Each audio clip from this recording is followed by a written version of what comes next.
राम म्हणजे काय? ज्यांच्या नावात राम आहे तेच फक्त राम असं नाही, तर जे सतत पडून राहतात त्यांना आराम म्हणतात. जे कृतज्ञ बनतात, जाणीव ठेवत नाहीत त्यांना हराम म्हणतात.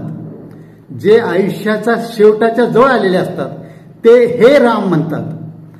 आपणाला जे आवडतात, जे आपली प्रिय व्यक्ती असते त्याला सखाराम असं म्हणतात.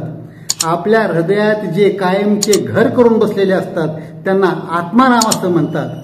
जे समाजामध्ये आदर्श वागत असतात त्यांना सीताराम असं म्हणतात.